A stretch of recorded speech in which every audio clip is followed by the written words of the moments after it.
there, just I'm very pleased with what she did, and was very, very sweet, and so very professional.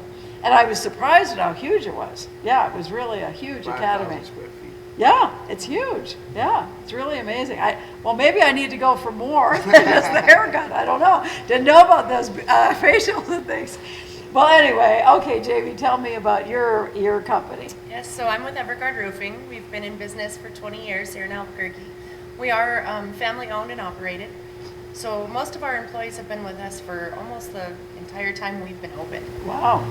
We do hire returning citizens, of course. We embrace them. We try to help them, overcome all the challenges that they have with their probation and everything else. And we've got a really good team. Oh, that's great. In fact, let's talk about that right off the bat, because I know all three of you hire returning citizens. And Pat, we were on a little break, and you said something that I think was very important that I'd like you to share about your experience with hiring returning citizens. Well, I think I could be safe saying that returning citizens have probably been our best clients. Wow. In terms of students that have come and prepared and ready to get better and become great at what they do. It's been returning. What do you think has been key to their success coming out? I mean, are they older? Are they motivated? What is it? You probably can add older and motivated, but I think the most important thing is they realize they have another chance, and they take full advantage of that chance and make it a great opportunity for themselves. And I mean, really, there's some good guys out here that's returning. That's real good, and they're professionals. You would never know the difference.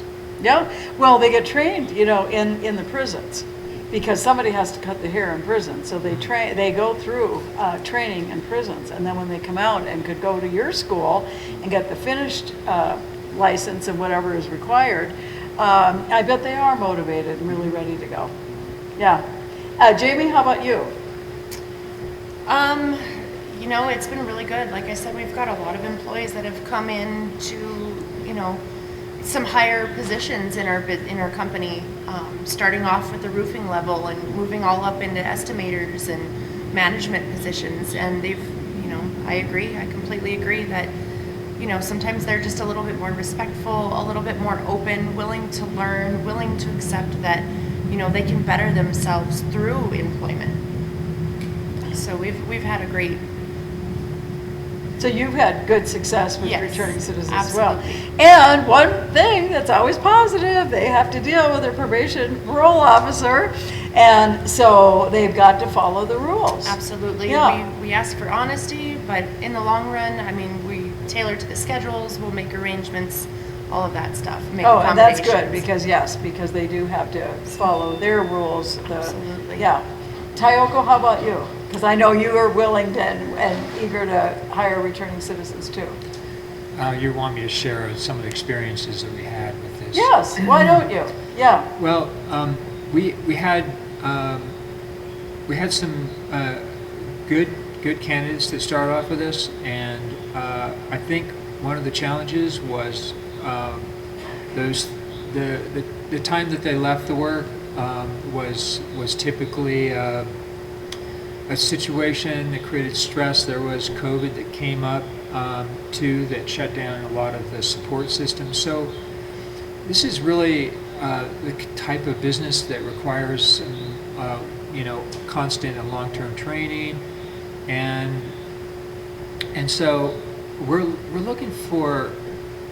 As a result of our experience with this so far, we're talking about partnering with Wings for Life to create an advocate, a person outside of the work, which is where it's really important to keep on track and stay on the good path. And so this is really important, and we're committed to supporting that kind of structure so that the person can have a good job and they can have a good support system outside of work to help them navigate through the early stages of this transition. Yeah, and that's that job advocacy position that we were talking about, because I had handpicked two really top-notch candidates that I thought were going to be excellent, and they both had some experience, and they worked for about 6 months, I think, both of them, or even longer. And then COVID hit, and then I think they got depressed at home, and the living environments for both of them, I think, got more difficult. And ultimately, they turned back to, well, they were just drinking. Thank heaven it wasn't anything more than that. But they were drinking, and you can't be drinking on the job, and then they just were not being as responsible. And so the important thing is that people just have to follow the rules, the guidelines at a workplace, as well as if you are a returning citizen, what your probation parole officer is mandating. So that's very important. Well, let's get to a couple of questions here that I have. What's your best advice for someone applying for a job? And I think, Pat, we'll start with you, and we'll just keep going around this way. So, Pat, what's your best advice for somebody? I think honesty is very important. In your interview, make sure you're very clear and don't be bashful.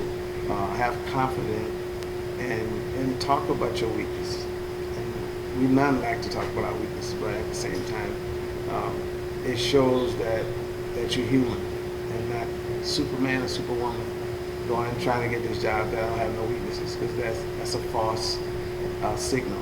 So I think it's very important that person have confidence and don't be bashful to talk about your weaknesses. Okay. Yeah, and really, anybody going into any position, regardless these three or any more, we're all learning a new company, new procedures. We certainly can't know it all. Even if we've run our own beauty salon before and we're going back to school for accreditation or something, or we've had our own roofing company or solar, it's a different company, it's different rules. So yes, I think being just honest about that, yeah. Because, at the end of the day, I want to know, is this person trainable? And if you're trainable and you're not trying to be like a super person, then I can work with you. And I don't mind working with you. That's really key. I'm glad you said that. So are they trainable, and are they willing to be trained? Right. Because like I say, even if they've owned a company before, if they're going to work for any of your companies, it's to do it your way. Otherwise, you have a person that know it all and they don't need no help. They own this, and you don't need that. Okay. It's not good for culture. There you go. This is good advice. Jamie, how about you? I'm going to kind of go off of what Pat said, with the honesty. Absolutely, honesty with situations is very important at Everguard. You go in for the interview with the owner and you've got to be honest. Another big thing that I love to tell people, confidence. Confidence in yourself, confidence with what you can achieve, confidence with the way you present yourself to the world. I think that's very important as well. And also know your weaknesses. It's important to be able to say, hey, I can't do that, or I need help with this, or I need to learn this. And asking for that help and being able to admit that you're not perfect, that always takes you pretty far. Oh, great. Tayoko, how about you? Well, I agree with Pat about honesty, just because the more honest we are with each other, the better the start. And I have to say that the positive side of things is really important. The words that we use and how we think is really important. It paves the way, because you're working on teams, and there's a lot of that support that you have with other teammates, and so it's the foundation for really moving and transitioning into this new path, is having that positive energy. Okay. Which is our company name. Yeah, because you talked about that into your name, positive energy, but being positive, and all of you have really stressed that. And I think it's so important, because there's always going to be a challenge. The weather is going to be bad, so how are you going to get it done? A lady's going to come in with the craziest hairdo you've ever seen, and she wants to look beautiful. You go, what am I going to do with that hair? And I'm sure you probably really, and make her happy when she walks out of there with whatever it is. So there are always challenges. So you've got to have a positive approach in anything that you're doing, I think. Yeah, so I think that's really key. Pat, what are you looking for in a potential employee? person that has good people skills. People skills is very important to me because customer service is the key. Because without customers, you don't have a business. And so it's important that we understand how to respond to people, even when they're not positive. Customers are. It could be an instructor, and so just understanding the importance of staying in a positive mode when things are all negative, because it's not always positive. That's right. You have some negative moments, and so if you understand the importance of getting back to the positive side, and that's what I look for most. Okay. Jamie, how about you? What are you looking for in someone that's applying for a job with you? Someone that's applying with us, we ask that you're dedicated, that you show up to work, you're tenacious. Tenacity is a huge thing. We look for people who are striving to achieve better.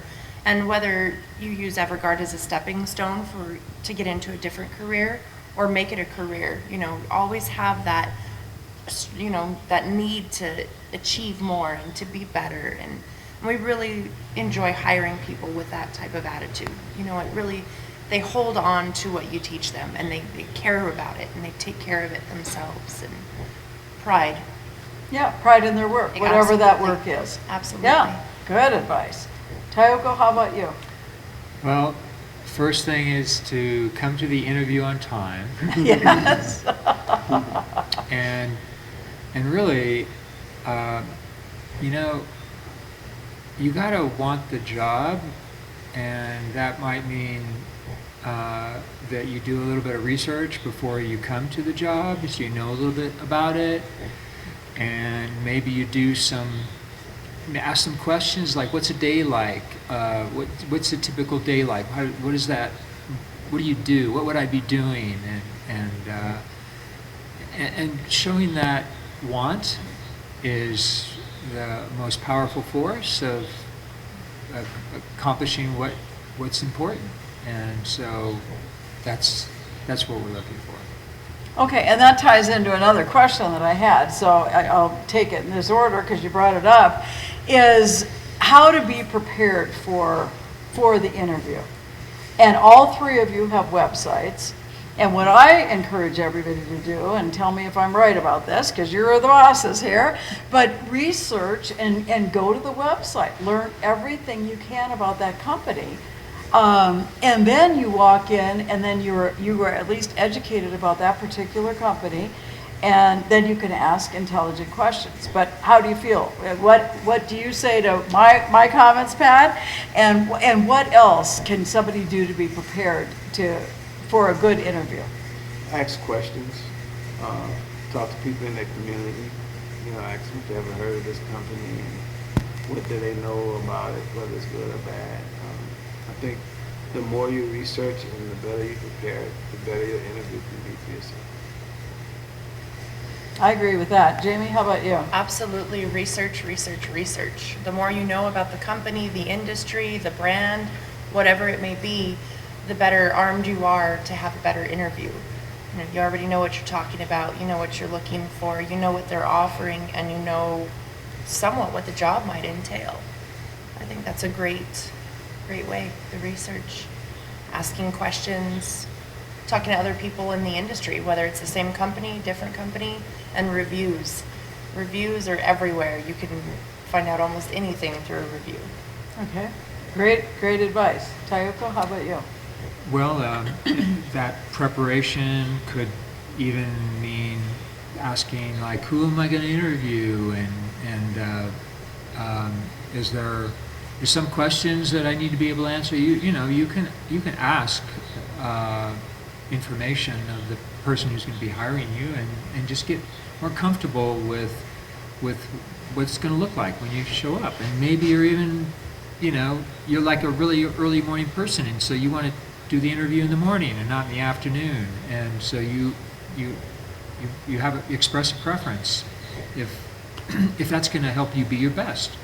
So creating an environment where you can be your best is really, really important. Yeah, I think that's really true, and you have to feel confident. So we were laughing and talking earlier. Sometimes you show up 15, 20 minutes early. So you know where you are, you're relaxed, you're not racing in, all those problems. So, and I always encourage people, take a little index card or something and write down some questions that you might have, because you might be nervous and, oh boy, now you're there and, oh, I forgot to ask this question. Well, if you write it down, you're more likely to have it. I've got some questions written down here that I want to make sure I get to ask you. If I didn't have them written down, I probably wouldn't remember everything that I want to ask. So, okay, another question here. So what are some of those red flags that that person walks in, or even on the phone, they make a phone call and they do something? Share with the audience, what are some of the red flags, Pat, for you? A person that never make a mistake is a perfect person. That's a red flag to me. That they proceed to be a person that get along, but you find out they don't get along well with people. It's just either you like people or you don't. There's no in between. You can't simplify that. You can't get in between and say, well, but you either have a love for people, and in my industry, when you love customers, customers treat you the way you treat them. And there's old saying that customers are always right. Well, you always make them feel like it's right. That's right, even if you don't agree. Yeah. So those are the type of things I look for, the over-exaggerated area where, and that's why going back to the honesty is so important, and just being real and confident about what you do. So, in general, at the end of the day, I look for things like that. It's just body language. Nonverbal is very important. A lot of times we look to hear what a person is saying. We watch their facial expression, but what about their body language? What are they saying? Yeah, I really enjoy doing this, because they're really trying to get a job, but their body language is saying something different. So I think that's important. The body language is very important. So they have to be genuine, because it'll come out Exactly. somehow. Through faces, through their body, somehow it'll come out if they're not being genuine. Okay, good. How about Jamie, for you? What are some of the red flags that you might encounter? Some of the red flags, we really look for sobriety. We understand that people have a history, they have a past, they might have addictions. We ask that you don't show up to work, inebriated, and put yourself in a situation that could be unsafe to you and your coworkers. That's one of the most important red flags that we see. We have seen interviews come in, and you're just like, Really? What were they thinking? They're coming in. Yes, so Oh my it's goodness, happened. yeah. It has happened. Okay. And then, of course, just your willingness to be honest. I see a lot of interviews that don't go very well because they're very introverted, they're closed, and we're not asking for your life story. We want the honesty. And then eye contact. Eye contact is another big thing that we're looking for. When I'm talking to somebody, I want eye to eye. I want to be able to Yep. see them and speak to them, not speak at the floor. I try to teach people that all the time, and when I'm trying to do some training, I always say, now, come on, eye to eye, come on, look up, don't look over here, or whatever. We need to look at each, and that's an American trait, but if we don't do it, if people think you're lying, you've got something to hide. And it happens in the courtroom too. So if you've ever been in the courtroom, you don't look the judge in the eye or the jury in the eye, oh boy, they already automatically assume that you're guilty. So that eye contact is key. And if you're not good at that, practice in front of a mirror and talk to yourself back and forth and make sure your eyes are always there. I'm glad you brought that up, because so many people don't realize how important that is. That is really, really important. Tioga, what are your red flags? Or some of them. I already mentioned, wanting the job, and you can tell if somebody is just showing up for an interview, and there's a little bit of challenge of coming to a meeting about your career and your life and facing rejection, which can, maybe make you uncomfortable with that. But it's really it's a learning experience to go out and interview and get that right and get comfortable being yourself. So really it comes back to this being yourself, and maybe even if it's nervous, you say, hey, I'm a little nervous. I just wanted you to know that. Because it's my Everybody's going to first be nervous. time. Yeah, everybody. And- They want the job. They're going to be nervous. Yeah, it's natural, and so you got to be yourself and express that, and you have to express some interest and want in getting the job. Those are things. So if somebody doesn't want the job, it's a red flag. Yeah. Yeah, obviously. Yeah. You're not going to put your time and energy and training into anybody if they're not going to do a good job for you. If you think they're there for the day or two and, okay, hit the road, why are you going to invest in them? Because it is an investment. There is a study that says for every person that you hire, it costs the employer $26,000. Now, not with wings, probably, because we don't pay that much, but for the average job, they say it costs that much. Because by the time you interview, you put out, we're looking for people, you take your time, then you start the training, then health insurance and some of those things, and it's expensive to get hired. So you better get the job that you want, that you're going to stay there, because your employer is putting a lot of energy, time, and money into hiring you. So that is a really important thing. Now let's talk about references, because I think references are important. I think they are, but you tell us. Pat, tell me how you feel about that. Well, I believe in references because, especially if you want to hire somebody from out of town, I think it becomes bigger if the person is from out of town. And like I mentioned earlier, I had a young lady that said some things that wasn't all true, and she was in Tennessee, Memphis, and we was gonna bring her in, and I was all excited about it after talking to her. She gave an excellent interview, and then I found out from her references that she gave me that it wasn't all sincere. So that's maybe in town not as important, but if you want to bring somebody from out of town in, you need to know more about that person, in my opinion. Okay, thank you very much. Okay, Jamie, how do you feel about references? So I agree that references are a great way of finding out who you're hiring. They're a wonderful thing to have. But at Everguard, we don't care about your references. We understand that people have a past. They have a life that may not be the best. And we're considered a second chance employer. So we want to open that door, regardless of what you did in the past. And so your references or the people you may have known, a lot of people have been incarcerated for numerous years, and those references may have known them when they were in a different lifestyle, and they're a completely different person now, and that's why we don't check those, but they are a good thing to have.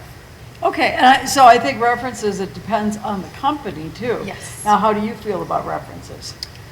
Well, if you want to know about me, talk to my wife, and so that's the cue right there, that you'll learn a lot about somebody through the connections that they have, that they offer to you. So Right. references are a way to better understand the person and to help to understand and what that person's really good at and some of their difficulties. So I think it's a benefit, and so it's an important step for us to understand more about the person. And usually, references are helpful for that person, because the person has a different perspective. So Yeah. usually positive. And one thing I'd like to share is a lot of times people put me down as a reference. They don't let me know about it. Now that lady was crazy to put down somebody that wasn't going to give her a good reference. So be sure that, number one, if you're going to put a reference down, make sure they know. And make sure that, like for me, we get a lot of volunteers, and they might have been a CNM or University of New Mexico volunteer 10 years ago. I don't remember them. I'd be a terrible reference, because how can I say anything about somebody I don't even know who they are anymore? So you've got to make sure that you use people that are going to give you a good reference, certainly not like one that Pat had, but then Kevin, and oftentimes, when you're called to give a reference, you're supposed to be very careful if you're a past employer too, and you're not supposed to say anything really derogatory, just would you hire them again or not. So you've got to be really careful, but you even heard that, no, this person maybe isn't the best person to hire, and you knew right off the bat not to bring her on. But references can really be important, and so don't say references upon request. Everybody's going to want to know, if you have a resume, they're going to want to know who your references are. So be sure that you call all those people and say, is it okay if I list you? And it's okay, and I say this a lot of times to people, I'm not going to be your best reference because I haven't worked closely with you. I can't really talk about, were you there on time? Were you there all the time? I mean, maybe you only did 15 hours with us and I didn't spend any time with you. I kind of saw you from a distance. I'm not going to be a good reference. So be sure that when you're listing references that you talk to them and know that they are going to be an advocate for you, because that's the reason to put them down. Okay, let's have everybody else share any other thoughts about your company. And then what I'd like to do, I'm going to close with a story and I'm going to keep all of us right here. And then instead of going to all the breakout rooms, we're just going to have people ask questions, okay? And then, because I want to maximize our time. So but let's take 1 minute for each of you and share one last thing. If somebody's interested in your business, tell them, maybe how to contact you and any more information about your company, okay? Well, I bet you, if anyone is interested in starting a new career in hair, our website is www.abuacademy.com. abuacademy.com. Okay, a better you. A better you. Yeah. And this is our logo. Ah, that's why you got the hat on. Yep. Okay, show. See that beautiful hat? You got advertising all the time. There you go. For father. And what we do is help mold and shape people. And beautiful. It means Abba Father. Oh, and for heaven's sakes, I didn't know that. Yeah. And so that's what we try to do, is work with young men and women and help develop them and get them to the place they're trying to get to. Wow. And that's what Wings is all about too. So yeah. So come to us first and we'll send you over if you want to be a beautician or a barber to a better you, to Abba. Okay. Okay, Jamie?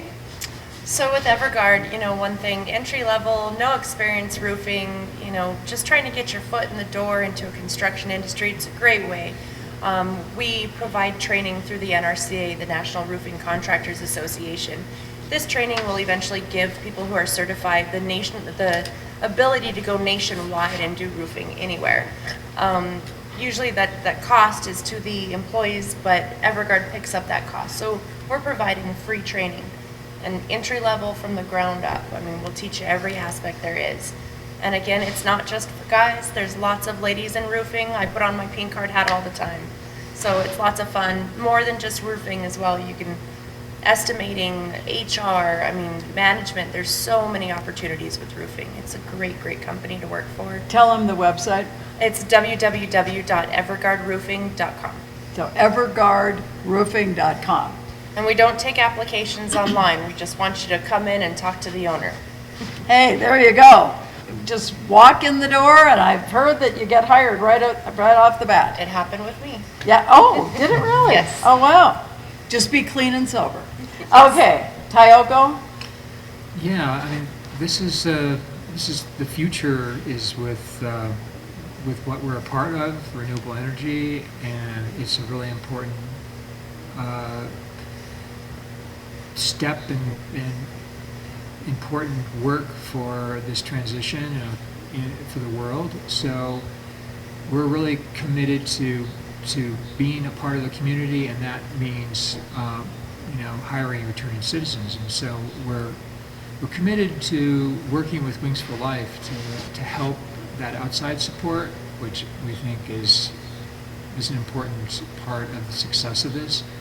So we're in this for the long term. And if if you're interested in this sort of long-term career, then please contact us. PositiveEnergySolar.com. Hey, simple. Yeah. There you go. Okay, I'm going to read a closing story, and then we're going to go right into a group discussion here. So here we go. This story is called Growing Good Corn.